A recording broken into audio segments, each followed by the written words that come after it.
Good morning, all of you. Morning, sir. Welcome to PICS, Prince Institute of Computer Science. Hi, I'm Arif, your faculty head, teacher and trainer. Today I'm going to tell you something about hardware output devices. अब ये क्या होता है? तो hardware का मतलब क्या? All that parts are tangible or touchable is known as hardware devices. आइए देखते हैं. तो हम पढ़ने वाले हैं hardware soft copy output device. क्या पढ़ने वाले बच्चों? बढ़िया. तो आप देख पा रहे हैं हम पढ़ने वाले हैं क्या? हम लोग पढ़ने वाले हैं एक ऐसा डिवाइस जिसको हम लोग हमेशा डेली लाइफ में यूज करते हैं. क्या? वीडियो. नोट कर लीजिए, वीडियो का फुल फॉर्म क्या होगा? Visual display unit. अब ये विजुअल डिस्प्ले यूनिट का मतलब हो गया एक ऐसी स्क्रीन, एक ऐसा मॉनिटर जिसपे आपका आउटपुट शो होता है रिजल्टेंट के तौर पे. आइए देखते हैं. पहला है यहाँ पे CRT. First cathode ray tube. CRT का फुल फॉर्म है कैथोड रे ट्यूब. आपने वो भब्बड़ वाली टीवी देखी होगी या वो कंप्यूटर देखे होंगे जो स्टार्टिंग एरा में, शुरुआती दौर में आ रहे थे, जिसका इस्तेमाल हम लोग कर रहे थे एक बड़े से कंप्यूटर के तौर पे, बड़े से मॉनिटर के तौर पे, बड़े से स्क्रीन के तौर पे. पीछे का हिस्सा थोड़ा उसका बाहर निकला हुआ था, उसकी बॉडी काफ़ी हैवी, काफ़ी बल्कि इन साइज था. चलिए देखते हैं क्यों था. आप ये जो शेप देख रहे हैं, ये जो पार्ट आपके सामने डार्क ग्रीन पार्ट है, वो इसका विजुअल पार्ट है जहाँ पे आप उस स्क्रीन का आउटपुट देख रहे थे. जो शीशा लगा है, जो स्क्रीन होती है, वो सामने ऐसी थी, बट पीछे का ऐसा हिस्सा आपका क्या था? क्रॉस वे में बाहर निकला हुआ था. आइए देखते हैं क्यों. A cathode ray tube is invented Karl Ferdinand Braun. Karl Ferdinand Braun ने 1897 में इसको बनाया. ये कौन थे? Inventor of video. Inventor of, बिल्कुल, इस मॉनिटर को बनाने वाले. 1897 में ये बन चुका. A glass vacuum tube that uses an electron beam to create a visual display. To create a visual display on a fluorescent screen. अब मैं यहाँ तक आपको समझा देता हूँ. ये कैथोड रे ट्यूब क्या होता है? देखिए, एक लंबी सी ट्यूब आप देख पा रहे हैं. एक लंबा सा ट्यूब क्या होता है? ट्यूबलाइट देखी है आपने? ट्यूबलाइट में गोल सी रॉड लगी होती है काफ़ी लंबे साइज में, उसको हम लोग ट्यूब बुलाते हैं. कैथोड का मतलब एक कैथोड नाम का केमिकल यूज़ किया गया. किस पे? रे मतलब क्या होता है? जो रोशनी आपकी आ रही होती है, एग्जैक्टली, किरणें. तो कैथोड जो किरणों के माध्यम से उस ट्यूब में ट्रैवल करती है, उस पर लगी होती है, उसको कैथोड रे ट्यूब वाली मॉनिटर या डिस्प्ले बुलाते हैं. तो यहाँ पे देखिए वैक्यूम ट्यूब. वैक्यूम ट्यूब का मतलब आप बचपन से पढ़ते आ रहे हैं, मैंने स्टार्टिंग से बता रखा. वैक्यूम ट्यूब का मतलब क्या? Hydrogen bulb. वो बल्ब जो आपके starting days ancient period computers में लगा हुआ था. इलेक्ट्रॉन बीम क्या होती है? इलेक्ट्रॉन बीम का मतलब करंट होता है. क्या होता है? एग्जैक्टली, करंट जब इस वैक्यूम ट्यूब से पास होता है तो देखिए स्क्रीन पे क्या होते हैं? स्पॉट्स बनते हैं, धब्बे बनते हैं, और वो धब्बे आपके पिक्सल्स को शो करते हैं. और पिक्सल्स का मतलब होता है the quality of the picture. क्या बोलते हैं उसको? एग्जैक्टली. तो ध्यान से देखिएगा, यहाँ पे जो ट्यूब लगा, रॉड लगी है, उसको स्टेप बाय स्टेप पढ़ लेते हैं. इलेक्ट्रॉन गन नोट कर लीजिएगा. RGB क्या नोट करेंगे आप लोग? RGB क्या होता है? Red, green, blue. ये तीन तरह के 3 इलेक्ट्रॉन गन लगी हुई थी इस ट्यूब में, और उन तीनों गन में जब करंट पास होता था तो एक गन रेड, दूसरी वाली ग्रीन, तीसरी वाली ब्लू, 3 कलर से वो शो कर रहे थे अपने कलर वेरिएंट्स को. और वो 3 कलर्स आपस में मिल करके स्पॉट बना रही थी. और इन्हीं 3 रंगों से 16 मिलियन कलर्स बनते हैं. 1 मिलियन में 10 लाख होते हैं, 16 मिलियन में 1 करोड़ 60 लाख. 1 करोड़, यानी ब्लैक का दूसरा शेड ग्रे हो गया, डार्क ग्रे हो गया. और ब्लैक में ग्रे ऐड करते जाओगे तो ब्लैक डार्क होता जाएगा. वरना ब्लैक क्या होगा? Light black, dark black, metallic black, उसके बाद ग्रे, है ना? ऐसे करते करते फिर क्या होगा? क्रीम बन गया, फिर वाइट हो गया, प्योर वाइट हो गया, ऑफ वाइट हो गया. समझ रहे हैं आप लोग? चलिए, तो कलर के बहुत सारे शेड्स आते हैं. फिलहाल उस समय पे वो RGB यूज़ कर रहे थे, रेड, ग्रीन और ब्लू. इन्हीं तीनों से मैक्सिमम कलर्स बन रहे थे. चलिए आगे देखते हैं. इलेक्ट्रॉन यहाँ पे 3 गन्स हुआ करती थी जो क्या कर रही थी? लगातार वो हिल डुल रही थी, और हिलने डुलने से वो क्या हो रहा था? स्क्रीन पे स्पॉट बन रहा था, धब्बे बन रहे थे, और वो धब्बे रिजोल्यूशन दे रहे थे. क्या दे रहे थे? Quality of the picture. फिर देखिए आगे क्या है. ये गन्स यहाँ पे रेज निकल रही है, लाइटें यहाँ से निकल रही है, तो जाहिर सी बात है कोई चीज़ कहीं से निकलती है वो फैल जाती है. पानी का बूंद क्यों ना हो या आसमान से बरसात क्यों ना हो, जब वो गिरती है तो एक शेप में होती है, नीचे वो आती है तो क्या होती है? ब्रॉड हो जाती है, फैल जाती है. बट नहीं, यहाँ पे जो कॉइल फील्ड लगी हुई है, क्या लगी है? जिसको आप नोजल भी बोलते हैं। अच्छा एक बात बताइए, यहाँ पे ये एक टैंक देख रहे हैं आप, एक देख रहे हैं, ये गोल सा है, सिलिंड्रिकल शेप में गोल सा है, इसको मैं खोल रहा हूँ, इसका नोजल बहुत पतला है, क्या है? तो इसका मतलब ये है कि ड्रॉपलेट छोड़ेगा। क्या छोड़ेगा? ड्रॉपलेट क्या होता है? पानी की बूंदे, लिक्विड की बूंदे। आप ऐसे घुमाओगे और दबाओगे, एक एक बूंदी टपकेगा। क्यों? ऊपर का शेप कितना भी मोटा क्यों ना हो, जो नोजल है जहाँ से ड्रॉप हो रहा है, जहाँ से गिर रहा है, जहाँ से डिस्चार्ज हो रहा है, वो एरिया क्या है? बहुत पतला है। समझ गए आप? चलिए आगे। तो यहाँ पे आपको आरजीबी गन्स मिल रही हैं जिसके शेप्स कलर में काफ़ी ब्रॉड है, पर यहाँ पे कॉइल फील्ड होने के नाते शेप काफ़ी पतला है और बहुत कम एरिया उसको मिल रहा बाहर जाने के लिए। तो उस रेस से इलेक्ट्रॉन बीम प्रोड्यूस होती है। बीम मतलब क्या? अभी आप जानते हैं कि जो भी रोशनी एक तीव्र माध्यम से निकलती है उसको बीम बुलाते हैं। जैसे लेजर बीम सुना होगा आपको, गन्स में, स्नाइपर में, बंदूकों में लेजर बीम लगी होती है। आप टारगेट करते हो तो लाइट की रेखाएं जब मिलकर एक पतली धारा छोड़ती हैं उनको आप बीम बुलाते हैं। क्या बुलाते हैं? हाँ, वो धाराएं पतली होती ताकि वो एक जगह पॉइंटेडली फोकस कर सके। स्क्रीन पे, दीवार पे या टारगेट पे वो एक पॉइंट बनाती है। क्या बनाती है? जिसको आप क्या बुलाते हैं? Laser gun point. क्या बोलते हैं? बड़े इलेक्ट्रॉन बीम प्रोड्यूस होता है और स्क्रीन बहुत बड़ी होती है, इसलिए घूम रहे होते हैं, ऐसे ऐसे नाच रहे होते हैं और जगह जगह क्या बनाते हैं? स्पॉट। और एक सिंपल सी मैं बात बताऊँ आपको, ध्यान दीजिएगा, मेरा साथ दीजिएगा। ये मैं स्पॉट बना रहा हूँ। क्या बना रहा हूँ? ध्यान दीजिएगा।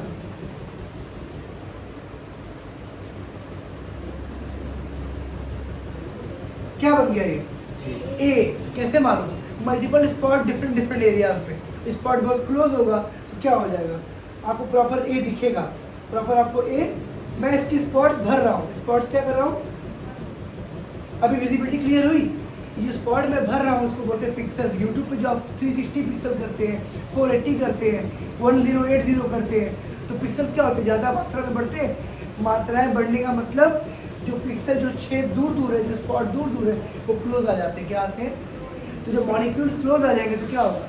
आपको विजिबिलिटी एकदम क्लियर विजन मिलेगा। क्या मिलेगा? क्लियर शॉट मिलेगा। कोई दिक्कत आता किसी को? नहीं। तो पिक्सल जितने कम होंगे, आपके पिक्सल जितने भी कम होंगे, क्वालिटी उतनी ब्लर आएगी। नंबर ऑफ पिक्सल्स ज़्यादा होंगे तो पिक्सल की क्वालिटी क्या होगी?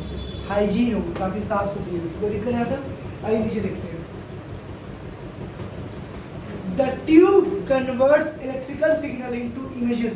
क्या बोला? इलेक्ट्रिकल सिग्नल मतलब क्या? करंट को कन्वर्ट करता है किसमें? इमेज में। क्यों? हमारे पास आरजीबी है। आरजीबी क्या करते हैं? कलर के स्पॉट्स बनाते हैं और कलर स्पॉट्स क्या क्रिएट करता है? क्या जनरेट करता है? इमेज। क्या? छवि। क्या करते हैं? ध्यान दो, सूरज के पास कोई आरजीबी नहीं है, सपोज करो, बट हमारे शरीर पे पड़ते एक शेडो बनती कि नहीं बनती है? तो क्या उसको हम ब्लैक एंड व्हाइट इमेज नहीं बोल सकते? बोल सकते हैं ना। सोचो, अभी केवल वहां से येलो रेज आ रही है, उसके बावजूद भी क्या बन रहा है? White and black. क्या बन रहा है? जिसको एक वर्ड में ग्रे स्केल नोट कर लीजिए, GRAYSCAL, ग्रे स्केल बोलते हैं। क्या बोलते हैं? आगे देखिए। अब इसमें जो मेन चीज है वो सुनिए, करंट पास कैसे होता है इसके अंदर? करंट पास कैसे होता है? सबको पता होगा कि करंट की जो चार्जेस होते हैं वो दो होते हैं, नेगेटिव चार्ज और पॉजिटिव चार्ज। कैथोड और एनोड नोट कर लीजिएगा, उसको क्या बुलाते हैं? कैथोड और एनोड। यहाँ देखिए आपके सामने, एनोड जब आपके चार्जेस छोड़ता है तो करंट क्या होता है? आरजीबी तक पहुँचता है। आरजीबी क्या होता है? वो आपका बीम प्रोड्यूस करता है। क्या प्रोड्यूस करता है? और बीम क्या बनाते हैं?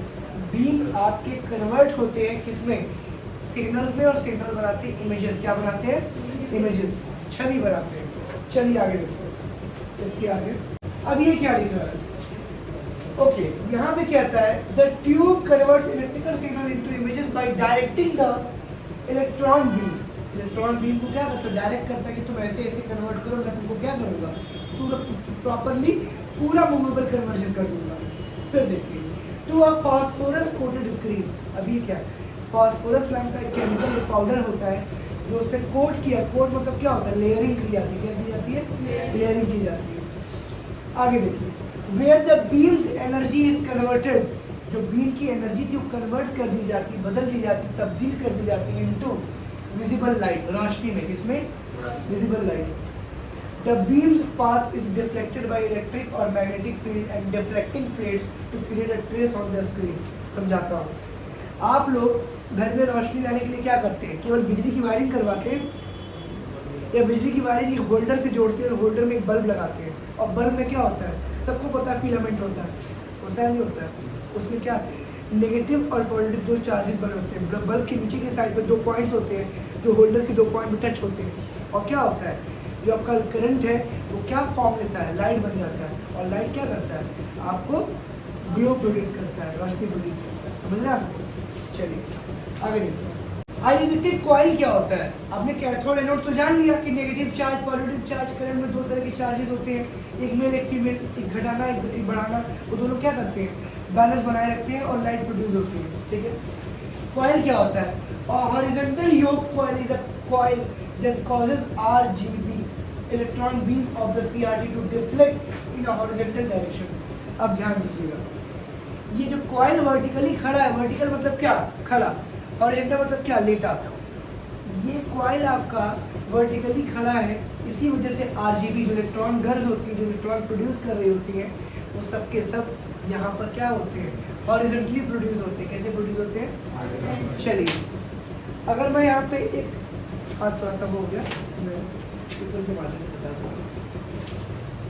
ये देखिए मेरे पास एक पेपर है, मैं सिंपली यहाँ पे क्या कर रहा हूँ डॉट डॉट लगा रहा हूँ। ये वर्टिकल लाइन है, लाइन ये खड़ी है, जब ये लाइन खड़ी है और मैं यहाँ पे गैप्स दे रहा हूँ तो जाहिर सी बात है दूसरी लाइन क्या करेगी हमारी हॉरिजॉन्टल क्रॉस करेगी। क्या करेगी?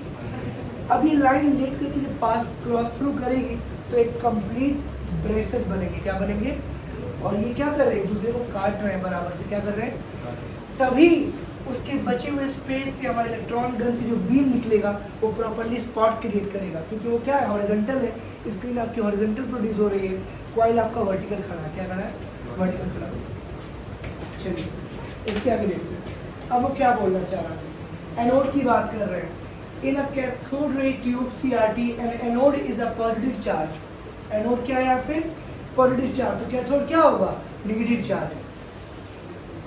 Okay, plate charging plate that collects electrons emitted by the cathode and accelerates them towards the screen. The anode also collects secondary electrons emitted by the phosphor particles in the CRT's vacuum. इसका कहने का मतलब बस ये है कि ये जो भी चार्ज कन्वर्ट पाता है, लेकिन जो करंट मिला हमको लाइट मिली, हमने एक्सेलरेट कर दिया, हमने उसको कन्वर्ट कर दिया और आगे पास कर दिया कि तुम इस डेटा को लाइट को कन्वर्ट करो इमेज में और आगे प्रोड्यूस करो। इलेक्ट्रॉन गन का काम क्या होता है वो देख लेते हैं। In a cathode ray tube CRT, an electron gun is an electrical component that produces, accelerate and focuses beam of electrons. यानी ये क्या बोले, इलेक्ट्रॉन गन जो होता है वो इलेक्ट्रॉन बीम जो भी निकल रही होती है आपके RGB गन्स में से, उनको एक्सेलरेट करता है, स्पीड देता है, फोकस करता है, कंसंट्रेट करता है कि कहाँ तुम्हें स्पॉट बनाने हैं, और उस बीम को इलेक्ट्रॉन में कन्वर्ट करता है। क्या करता है? फिर देखिए, the electron beam is then directed at a phosphorus screen to display an image.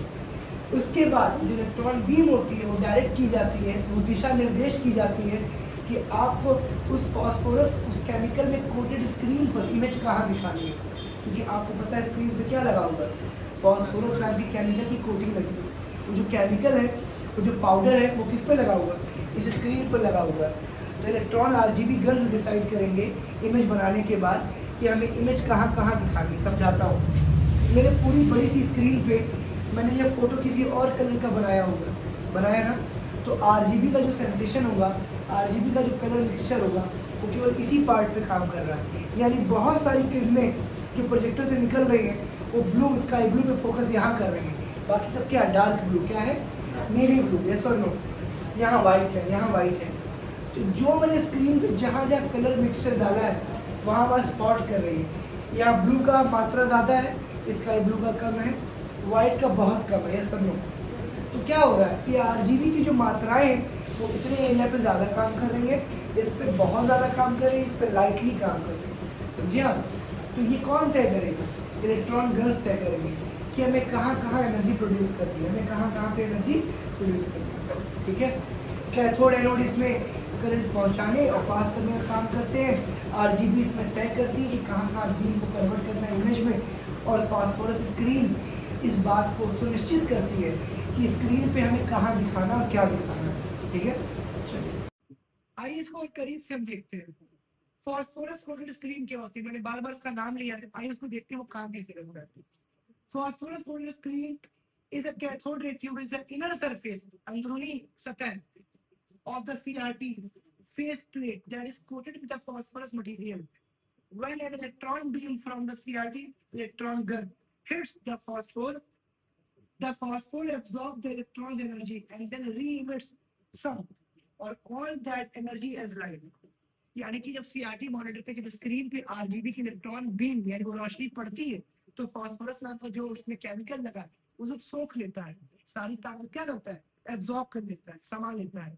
उसके बाद से रीइमिट होता है दोबारा से, वापस से उस एनर्जी को क्या करता है, रिफ्लो करता है, वापस से भेजता है। अब देखिए उसके बाद फिर क्या होता है, उस एनर्जी को क्या कन्वर्ट कर देता है एज लाइट, रोशनी जैसा। अब वो रोशनी आपके सामने एग्जांपल देखो भाई, साइड में खड़ा हूँ तो ब्लैक दिख रहा है, स्पॉट दिख रहा है कहीं कहीं, मैं इसके सामने आ रहा हूँ तो लाइट प्रॉपर आ रही है मेरे बॉडी पे अल्फाबेट्स। क्यों? ये जो आप कैरेक्टर्स देख रहे हो ये वहां क्या कर रहा है, एनर्जी एब्सॉर्ब करके उस लाइट को पुश कर। एग्जांपल देता हूँ, तो मुझे एक लाइन एग्जांपल चाहिए होगा उसके लिए। ये आधी है स्टूडेंट है, अपना पावर पंजा दिखाइए ऐसे, इनके कैरेक्टर्स आ रहे हैं प्रॉपर आ रहे हैं, हाथ जरा घुमाइए फ्लो करिए, इस पे भी आ रहा है ना। ये मेरा फोन है, मैं इसके फ्लैश को ऑन करता हूँ, ठीक है ये फ्लैश जल रहा है, आप लोग को फ्लैश और हाथ दोनों दिख रहा है, अभी दिख रहा है, दिख रहा होगा भाई, हल्की की शेडो यहाँ से आ रही होगी, देखिए आ रही है, देखिए मैं और क्लोज जा रहा हूँ, अभी क्या हुआ, कुछ डिफरेंस दिखा आपको? क्या डिफरेंस दिखा? लाल रंग का एक वो बीम दिख रहा है, वो लाल रंग नहीं एक्चुअली में, ये इसके हाथ में बह रहा हेमोग्लोबिन है, खून है। लाइट का प्रेशर पीछे से पड़ रहा है, इनका जो हाथ है ना, सबको पता माइनर सेल्स छोटे छोटे छेद होते हैं, वो छेद क्या कर रहे हैं, ये रोशनी एब्जॉर्ब कर रहे हैं, क्या कर रहे हैं, इस लाइट को एब्जॉर्ब कर रहे हैं। जैसे ही ये लाइट बहुत क्लोज आती है इस लाइट की बीम, इसका जो भी सतह निकल रहा है इसकी बीम बहुत हार्ड हो रही है, जितना पावर इस लाइट का बढ़ता जाएगा वो क्या होगा, वो लाइट क्लोज जाएगी, एब्जॉर्बिंग तेज करेगा और एब्जॉर्ब करते करते समय ऐसा आएगा हीट हो जाएगा, ये क्या हो जाएगा, और जो इनका खून है वो साथ साथ दिखने लगेगा। इधर आपको लाल लाल क्यों, लाइट तो राइट थी, हाँ तो इनका स्किन कलर में है, तो ये कैसे रेड हो गया, क्योंकि अंदर जो बैकग्राउंड है, जो इलेक्ट्रॉन गन है, जो आरजीबी प्रोड्यूस कर रही है, वो इस लाइट को, इस करंट को एब्जॉर्ब कर रही है और लाइट को 3 दिशाओं में बांट रही है, रेड ग्रीन और ब्लू। यहाँ तो इनके हाथ में केवल लाल बह रहा है ना, तो लाल दिख रहा है आपको, अगर 3 रंग प्रवाहित होंगे तब क्या होगा, हाँ बिल्कुल, मैं एग्जाम्पल के तौर पे चीजों को बताऊंगा। आप यहाँ ये देख रहे हैं, कैसा दिख रहा है आपको ये, ब्लू है वाइट, हाँ सब ब्लू है वाइट, मुझे बताइए क्या दिख रहा है, व्हाइट, क्या दिख रहा है, लाइट अभी भी व्हाइट, लाइट क्या थी, वाइट लाइट तो व्हाइट थी ना, ये बॉटल क्या है, व्हाइट और ब्लू में है, और लाइट क्या पड़ रही है, व्हाइट। तो फिर कलर कैसे चेंज हुआ, कलर चेंज नहीं हो रहा है, इसकी स्क्रीन में क्या हो रहा है, स्पॉट्स चेंज हो रहा है, यानी जो डेटा आप डालोगे, डेटा जिस कलर का होगा, लाइट तो व्हाइट ही पड़ेगी, नहीं समझे आप? फिर देखो ये लड़का है, मैं फिर से फ्लैश जला के एग्जांपल देता हूँ, इसने जो भी शर्ट पहनी हुई है, लाइट ऐसे पड़ रही है, तो जो शर्ट है वो दिख रही है आपको, दिख रही है, ठीक है, हाथ उठाइए, अब इस हाथ पे लाइट पड़ रही है तो ये बैकग्राउंड ब्लर हो रहा है, ये पूरा एरिया ब्लर हो रहा है, और ये स्क्रीन पे लाइट हाईलाइट हो रही है। अब ये क्लोज जा रही है, क्लोज जा रही है, क्लोज जा रही है, और ये देखिए फिर क्या हो रहा है, रेड प्रोड्यूस हो रहा है, यानी लाइट अभी भी व्हाइट, तब भी व्हाइट, और बैकग्राउंड पर भी व्हाइट, तीनों में क्या थी, लाइट सेम थी, एनर्जी का लेवल क्या था, आरजीबी में कन्वर्ट हो रहा था, और आरजीबी डिसाइड कर रही थी हमें क्या दिखाना है। और ये जो स्क्रीन है, सॉरी ये जो क्या है, स्क्रीन, और स्क्रीन पे कौन सा केमिकल लगा है जिससे लाइट एब्जॉर्ब हो रही है, फास्फोरस नाम का केमिकल लगा है, वो केमिकल इस लाइट को क्या कर रहा था, एब्जॉर्ब कर रहा था, और आरजीबी डिसाइड कर रहा था कि मैं कहाँ रेड, कहाँ ग्रीन, कहाँ ब्लू दिखाना चाहिए। फास्फोरस डिसाइड करता है, इसको फ्लोरेसेंट स्क्रीन बोलते हैं, ये तय करता है कि हमारी जो स्क्रीन होगी ब्लैक एंड व्हाइट होगी या कलरफुल होगी, कलरफुल होगी तो आरजीबी यूज करेगा, otherwise black and white use करेगा, ठीक है। चलिए ELF field, extremely low frequency note कर लीजिएगा, extremely low frequency ELF field बोलते हैं इसको। एक्सट्रीमली लो फ्रीक्वेंसी जो होती है वो अल्टरनेटिव करंट को, किसको, एसी को, जी हाँ, Other electromagnetic non-ionizing radiation from 1 hertz to 300 hertz, ELF 360 hertz, produce power lines. Electrical wiring, electrical equipment. अभी हर्ट्ज क्या होता है बताता हूँ। अभी जो भी मोबाइल आप यूज कर रहे हैं उसकी स्क्रीन है, स्क्रीन की जो क्षमता होती है लाइट प्रोड्यूस करने की वो हर्ट्ज में काउंट होती है। इसलिए हाँ, अच्छे फोन जो होते हैं 30, 40, 50 हर्ट्ज के स्क्रीन लगी होती है। आईफोन में 120 हर्ट्ज का डिस्प्ले लगा कितने का, 120। इसलिए वो स्क्रीन बहुत ही क्या होती है, क्लियर और शार्प होती है। धूप में भी आप यूज करते हो आईफोन को तो ऐसे नहीं करना पड़ता है, इस तरीके से ये नहीं करना पड़ेगा, ये ऐसे झांकने के लिए स्क्रीन विजिबल होती है। कैसे, अर्थ की फील्ड की वजह से। इसकी मैक्सिमम साइज कितनी है 300 हर्ट्ज और मिनिमम कितनी है 1 हर्ट्ज। एवरेज साइज कितनी है 60 हर्ट्ज, यानी कि 60 हर्ट्ज जो है वो पैरामेट्रिकली हर मोबाइल में यूज करते हैं तो ठीक ठाक काम चल जाता है। 120 में बहुत अच्छी क्वालिटी है और 300 पर टॉप क्वालिटी आती है। चलिए आज के लिए इतना काफी है। सीआरटी को हमने समझा, देखा और जाना। चलिए आज के लिए thanks to my YouTube family, my dear. Thank you, sir.